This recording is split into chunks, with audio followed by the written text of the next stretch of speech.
Yo, what those up? Welcome back to Reviews with Jake, where I just got done watching Lost Girls and Love Hotels. Lost Girls and Love Hotels is a story based on a novel about a girl who is searching for escape in the Tokyo nightlife. She's drinking, she's sleeping around, she's doing whatever she can to just get away. Now, at face value, this does seem like a very random one for me to check out and review, but I do have justification, I promise. The most noteworthy of which is the fact that I really dig Alexandra Daddario. While yes, the fact that she is insanely gorgeous is a factor. I'm not gonna sit here and BS you and say that it isn't. But I actually do really respect her work. I really dig the project she takes on, I like the roles that she assumes within those projects, and I just really think that she just seems like a cool person from like podcasts and whatnot. Obviously, you know that's the highlight reel of life on social media and whatnot, but I don't know, she just seems legit. Everyone has that list of actors and actresses that have a track record that is relevant to you, that when you see their name on a project, you know that it's good. It's like that stamp of approval that they've earned over the years. Well, yes, like Ben Affleck or Chris Hemsworth are always going to give you that certain guarantee of a good watch,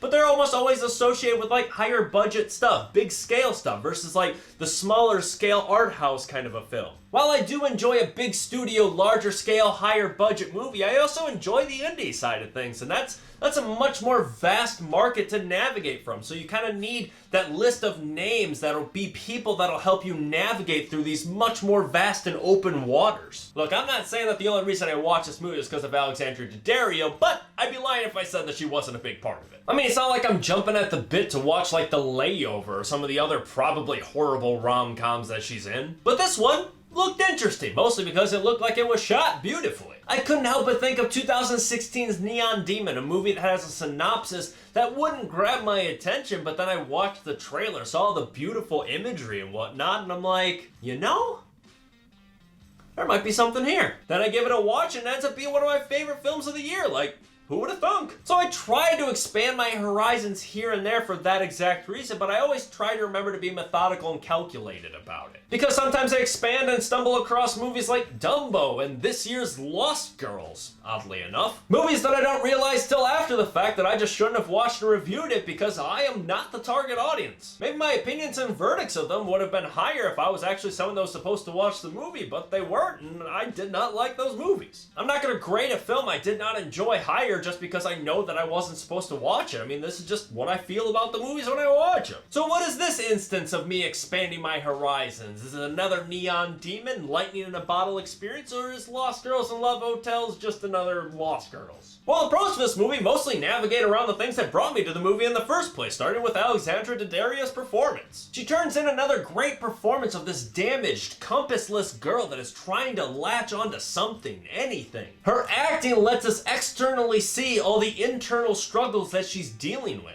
The other reason I'm here watching this movie is the other good thing you should keep your eye open for, and that's some great cinematography. From some long tracking shots to some great compositions, this movie looked great, especially the lighting and direction. The director made a lot of decisions that I picked up on slowly but surely throughout the movie that I really dug, like the decision to have most of the daytime shots to have a very drab, muted, kind of dull color palette, while the evening shots, the stuff shot at night, very vibrant and colorful. The successful execution of these two very differing visual styles was key to kind of pushing that narrative forward, the fact that she was living two different lives, one of which she was given a lot more energy to than the other. Another directorial decision that I picked up on was there seemingly not being a soundtrack throughout like 80% of the film. Like, obviously there was atmospheric music, like if you were at a club, for instance, if the scene takes place in like a club, there was music obviously playing and we could hear that. But in terms of like an overlaying soundtrack for us, the audience, it was absent throughout most of the movie. I'd have to rewatch the movie to confirm this, but I'm pretty sure most of that 20% where there is an overlaying soundtrack was when Alexandra Daddario's character is hooking up with someone. And even when it happens, it's a very subtle, simple, minimalistic soundtrack. I thought this was another brilliant directorial decision that could very easily go unnoticed, but it almost subliminally pushes forward that narrative that this is what the girl is going through. These are the things that she is pushing her energy towards in all of her efforts and pursuits, versus the things that she knows that she should be looking at but just isn't given the energy to. There are countless other examples, some big, some small, some I noticed, some that I probably didn't upon one watch, but they all just kind of illustrate the fact that this was made with very delicate, methodical hands. It had its goals that it was trying to achieve, and it was able to get there thanks to a great lead performance as well as just some really outside-the-box interesting methods. However, while I did enjoy a lot of the things that the director did to push forward the narrative, I kind of wish the writer would have stepped up a little bit more on this note. For starters, there was a lot of poor and unnatural, unorganic dialogue in the film. A lot of it reeked of exposition. It was 100% just there for us, the audience, to get information. I did not buy that these two characters were saying the things that they were saying. They also used narration at bits and portions of the film that I felt like was just kind of like an afterthought, like you could remove it from the film entirely and you'd still have the same product. It almost felt like they looked at the film after the fact and they're like, our characters are looking a little thin, let's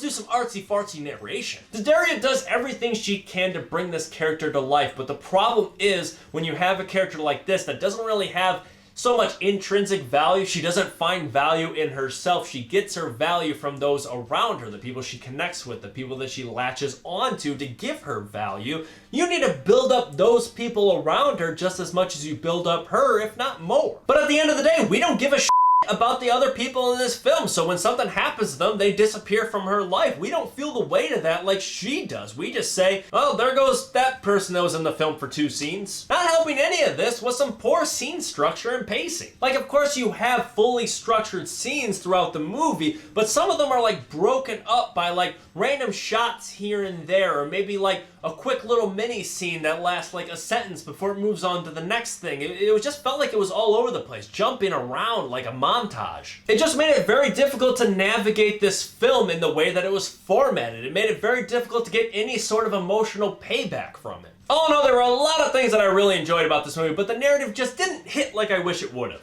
I'm going to give Lost Girls and Love Hotels a C+. But that's just me. What do you guys think? Let me know if you agree or disagree in the comments below. And make sure to subscribe to this channel to stay up to date with new reviews coming real soon. Stay safe and thanks for checking in.